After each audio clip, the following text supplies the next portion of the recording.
اعوذ باللہ من الشیطان الرجیم بسم اللہ الرحمن الرحیم فبظلم من الذین هادوا حرمنا علیہم طیبات احلت لهم وبصدهم عن سبیل اللہ کثیرا وأخذهم الربا وقد نهوا عنه وأكلهم أموال الناس بالباطل وأعتدنا للكافرين منهم عذابا أليما صدق الله العظیم۔ گزشتہ جمعرات اور اس سے پچھلے درس میں آپ حضرات نے سنا کہ یہودیوں نے حضرت عیسیٰ علیہ السلام اور ان کی والدہ ماجدہ کے متعلق نامناسب باتیں کی جو کسی شریف آدمی کے متعلق بھی نہیں کہی جا سکتی، چہ جائے کہ اللہ تعالیٰ کے شان والے پیغمبر اور اس کی پاک دامن ماں کے بارے میں کہی جائے۔ مگر دنیا میں بہت کچھ ہوتا ہے، کسی کی زبان تو نہیں پکڑی جا سکتی۔ حضرت عائشہ صدیقہ رضی اللہ تعالیٰ عنہا پر منافقوں نے تہمت لگائی، کم و بیش 1 مہینہ حضرت صلی اللہ علیہ وسلم پریشان رہے، اور منافقوں نے اس قدر زور سے پروپیگنڈا کیا کہ بعض صحابہ کرام رضی اللہ تعالیٰ عنہم بھی غلط فہمی کا شکار ہو گئے۔ حضرت حسان بن ثابت رضی اللہ تعالیٰ عنہ مشہور شاعر صحابی ہیں، وہ کہنے لگے کہ نوعمر عورت ہے، ایسی بات ہو گئی ہوگی، تعجب نہیں ہے معاذ اللہ تعالیٰ۔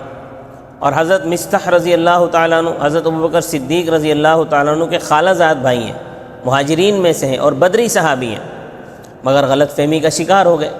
اسی طرح حمنہ بنت جحش حضرت صلی اللہ علیہ وسلم کی حقیقی پھوپھی کی بیٹی ہیں، آپ صلی اللہ علیہ وسلم کی سالی بھی لگتی تھی، وہ بھی اس غلط فہمی کا شکار ہو گئی۔ اللہ تعالیٰ نے حضرت عائشہ رضی اللہ تعالیٰ عنہا کی صفائی میں سورہ نور کے اندر 2 رکوع نازل فرمائے اور فرمایا سبحانک ھذا بہتان عظیم، فرمایا کہ پروردگار پاک ہے، یہ تو بہت بڑا بہتان ہے۔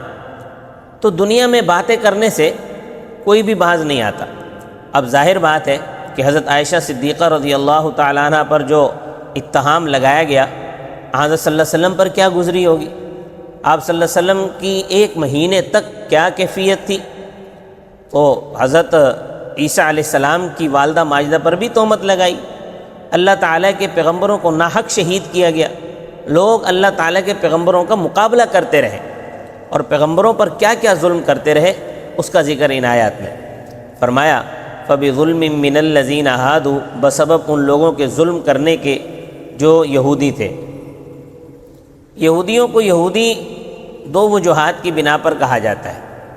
ایک تو اس وجہ سے کہا جاتا ہے کہ حضرت یعقوب علیہ السلام کے ایک بیٹے کا نام تھا یہودا، وہ مومن تھا، صحابی تھا، ولی کامل تھا اور پھر پیغمبر کا بیٹا تھا، تو اس کی طرف نسبت سے ان کو یہودی کہتے ہیں۔ ایک وجہ تو یہ ہو سکتی ہے، یا ایک وجہ دوسری وجہ یہ ہو سکتی ہے کہ ان کو یہودی اس لیے کہا جاتا ہے کہ ان کے بڑوں نے غلطی کی تھی، پھر توبہ کی اور کہا انا ہدنا الیک، اے پروردگار ہم نے تیری طرف رجوع کیا ہے، تو ہمیں معاف کر دے۔ تو اس ہدنا کے لفظ کی وجہ سے ان کو یہودی کہا جاتا ہے، یہ حق کی طرف رجوع کرنے والے تھے۔ تو ان میں نیک بھی تھے مگر اکثریت بروں کی تھی، تو فرمایا بسبب ان لوگوں کے ظلم کے جو یہودی تھے، حرمنا علیہم، حرام کر دی ہم نے ان پر، طیبات احلت لہم، پاکیزہ چیزیں جو حلال کی گئی تھیں ان کے لیے، ان کے ظلم کی وجہ سے اللہ تعالیٰ نے پاکیزہ چیزیں ان پر حرام کر دیں۔ اس کا ذکر دوسرے مقام پر ہے، فرمایا وعلی الذین ہادوا حرمنا، اور ان لوگوں پر جو یہودی تھے ہم نے حرام کر دیا کل ذی ظفر، سب ناخن والے جانور جن کے پاؤں پھٹے ہوئے نہیں ہوتے، یعنی جیسے اونٹ ہو گیا، شتر مرغ ہو گیا، بطخ وغیرہ، ان کے پاؤں آپس میں ملے ہوئے ہوتے ہیں، جڑے ہوئے ہوتے ہیں۔ ومن البقر والغنم، اور گایوں میں سے اور بھینس بھی اس میں داخل ہے، بکریوں میں سے اور بھیڑوں میں سے یہ بھی اس میں شامل ہے۔ حرمنا علیہم شحومہما، کہ ان کی چربی ہم نے ان پر حرام کر دی تھی۔ اب یہ جو گائے اور بیل تھی نا، اس کا گوشت تو کھا سکتے تھے مگر ان کی چربی نہیں کھا سکتے تھے۔ بکرا، بکری، چھترے کا گوشت تو کھا سکتے ہو مگر چربی نہیں کھا سکتے۔ الا ما حمل ظہورہما، سوائے اس چربی کے جو ان کی پیٹھ کے ساتھ لگی ہوئی ہو، اوی الحوایا، یا انتڑیوں کے ساتھ لگی ہوئی ہو، او مختلط بعظم، یا وہ ہڈی یا وہ جو ہڈی کے ساتھ لگی ہوئی ہو وہ کھا سکتے ہیں، باقی نہیں۔ مثلا جو چربی گردوں کے ساتھ جو لگی ہوئی ہے وہ نہیں کھا سکتے۔ تو یہ چیزیں اللہ تبارک و تعالیٰ نے کیوں حرام فرمائی؟ ذالک جزیناہم ببغیہم، سورۃ الانعام میں ہم نے ان کو سزا دی ان کی سرکشی کی وجہ سے۔ اب اس کو تم اس طرح سمجھو کہ عام حالات میں لوگ اکٹھے اٹھتے بیٹھتے ہیں، چلتے پھرتے ہیں، 4 لوگ، 5 لوگ، مگر جب حکومت کو خدشہ ہو کہ لوگ اکٹھے ہو کر حکومت کے خلاف کو کارروائی کرنا چاہتے ہیں یا بدامنی پھیلانا چاہتے ہیں تو حکومت دفعہ 144 نافذ کر دیتی ہے۔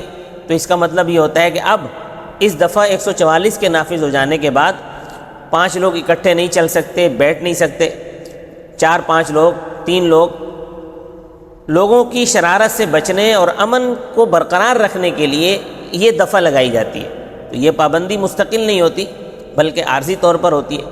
تو اسی طرح یہودیوں پر جو یہ چیزیں حرام کی گئی تھیں یہ عارضی تھیں، ان کی سرکشی کی وجہ سے حرام فرمائی۔ وَبِصَدِّهِمْ عَنْ سَبِيلِ اللَّهِ كَثِيرًا، بوجہ ان کے روکنے کے اللہ تعالیٰ کے راستے سے۔ بہت زیادہ ہر آدمی اپنے عقائد پر خوش ہے، بس جو جس راستے پر چل رہا ہے وہ اسی راستے پر خوش ہے، وہ چاہے راستہ کیسا ہی کیوں نہ ہو۔ قرآن پاک میں آتا ہے كُلُّ حِزْبٍ بِمَا لَدَيْهِمْ فَرِحُونَ، ہر گروہ ان چیزوں پر خوش ہے جو اس کے پاس ہے۔ وہ کوشش بھی کرتا ہے کہ سارے لوگ میرے جیسے ہو جائیں، میرے ساتھ مل جائیں۔ مثلا چور چاہتا ہے کہ سارے چور بن جائیں، میرے ساتھ مل جائیں۔ ڈاکو چاہتے ہیں کہ ہمارا گینگ بن جائے تاکہ ہماری قوت بڑھ جائے۔ ہر قسم کے لوگ اپنے نظریات کو پھیلاتے ہیں۔ باطل نظریات سے صرف وہ بچ سکتا ہے جس کو اللہ بچائے اور وہ خود بچنے کی کوشش بھی کرے۔ آپ دیکھ لیں اس وقت مغربی قوتوں نے مسلمانوں کے عقائد و نظریات اور اعمال پر یلغار کی ہوئی ہے، سوشل میڈیا کے ذریعے سے، یوٹیوب کے ذریعے سے، فیس بک کے ذریعے سے، ٹی وی کے ذریعے سے، رسائل کے ذریعے سے اور اسکولوں کے ذریعے سے اور مختلف مشینریوں کے ذریعے سے، جو مشینری اسکول اس وقت ملک میں پھیلے ہوئے ہیں ان کے ذریعے سے، ایسا کہ ہر لفظ میں، ہر بول میں مسلمانوں کے خلاف پروپیگنڈا کرتے ہیں۔ انہوں نے تو اپنا کام کرنا ہے، ان کا تو کام یہ ہے، لیکن ہمارے اندر بھی تو غیرت ہونی چاہیے اور ہم دین کے کاموں میں بڑھ چڑھ کر حصہ لیں۔ ایسا نہ ہو کہ ہم ان سے متاثر ہو کر دین کے کام ہی چھوڑ بیٹھیں اور ان جیسی وضاقتہ اپنا لیں۔ وَأَخْذِهِمُ الرِّبَا، اور بسبب ان کے سود لینے کے، وَقَدْ نُهُوا عَنْهُ، حالانکہ ان کو بتحقیق منع کیا گیا تھا سود خوری سے۔ اب یہ سود جو ہے یہ صرف یہود کے لیے حرام نہیں تھا بلکہ حضرت صلی اللہ علیہ وسلم نے ارشاد فرمایا لعن اللہ اکل الربا وموکلہ وکاتبہ وشاہدہ، سود کھانے والے پر اللہ تعالیٰ کی لعنت، کھلانے والے پر اللہ تعالیٰ کی لعنت، یعنی لینے والے پر اور دینے والے پر، دونوں پر اللہ کی لعنت، سود لکھنے والے پر اللہ کی لعنت اور سود کے گواہ بننے والے پر بھی اللہ کی لعنت۔ یہ صحیح بخاری شریف کی حدیث ہے۔ تو جس طرح سود حرام ہے اسی طرح رشوت بھی حرام ہے۔ حدیث پاک میں آتا ہے الراشی والمرتشی کلاہما فی النار، رشوت لینے والا اور دینے والا دونوں جہنمی ہیں۔ رشوت لینے والے پر بھی اللہ تعالیٰ کی لعنت ہے اور رشوت دینے والے پر بھی اللہ تعالیٰ کی لعنت ہے، اور رشوت لینے اور دینے کا جو بیچ میں معاملہ کراتا ہے اس کو دلال کہتے ہیں، اس پر بھی لعنت ہے، یعنی جو ان کو جوڑتا ہے۔ وَأَكْلِهِمْ أَمْوَالَ النَّاسِ بِالْبَاطِلِ، اور بوجہ ان کے کھانے کے لوگوں کے مالوں کو باطل طریقے سے۔ اب یہ لوگ کیا کرتے تھے؟ ڈاکے بھی ڈالتے تھے، فراڈ بھی کرتے تھے، عجیب عجیب طریقے سے لوگوں کے مال کھانے کے لیے عجیب عجیب طریقے اختیار کرتے تھے، جس طرح آج کل کی لوگ بھی موجود ہیں، مردوں میں بھی ہیں، عورتوں میں بھی ہیں، کہ مال آئے جس طرح بھی آئے، اس چیز کی تمیز نہیں ہے کہ حلال ہے یا حرام ہے۔ اللہ تعالیٰ کے نیک بندے تردید کرنے والے بھی موجود ہیں، مرد بھی اور عورتیں بھی، جو حرام خوری کی تردید بھی کرتے ہیں، مگر عام طور پر حرام خوری بہت زیادہ بڑھ چکی ہے۔ حدیث پاک میں آتا ہے کہ ظنوا بالمؤمنین خیرا، مومنوں کے بارے میں اچھا گمان کرو۔ اگر کسی شخص کے حالات تمہیں معلوم نہیں ہیں اور وہ تمہیں ہدیہ دیتا ہے یا تحفہ دیتا ہے تو بدگمانی نہ کرو، بلکہ سمجھو کہ مومن ہے، اچھی چیز ہی دے گا، حلال چیز دے گا، کہ مومن ہے اور بندہ اس چیز کا مکلف بھی نہیں ہے کہ وہ تحقیق کرتا پھرے کہ یہ اس کی کمائی آمدنی کیسی ہے، یہ اس طرح کی اس سے تحقیق کرنا شروع کر دے کہ کہاں سے کما کر لائے ہو، کیسے کمائے، یہ چیزیں تمہیں کہاں سے ملی ہیں، اس کو کس طرح حاصل کیا، یہ جائز نہیں ہے۔ ہاں اگر تمہیں یہ پتہ ہو، تمہیں یقین ہو کہ اس آدمی کی اکثر جو آمدنی ہے وہ حرام کی ہے، تو بہتر یہ ہے کہ اس سے ہدیہ نہ لیا جائے۔ اگر ہدیہ لے بھی لیا جائے تو پھر اپنے استعمال میں اس کو نہ لایا جائے، کسی مستحق غریب یا مسکین ضرورت مند کو دے دے۔ وَأَعْتَدْنَا لِلْكَافِرِينَ، اور ہم نے تیار کیے کافروں کے لیے، منہم ان یہودیوں میں سے، عذابًا علیما، دردناک عذاب، یعنی ان کے گناہوں اور ان کی شرارتوں کی وجہ سے، ان کی بدعمالیوں کی وجہ سے ان کو بدلہ ملے گا۔ بظاہر اب ان آیات سے معلوم ہوتا ہے کہ سارے یہودی ظالم اور جابر تھے، تو ایسا نہیں ہے، بلکہ کچھ نیک بھی تھے، ان کا ذکر اگلی آیات میں جو انشاءاللہ اگلے درس میں بیان ہوگا۔ وما علینا الا البلاغ المبین۔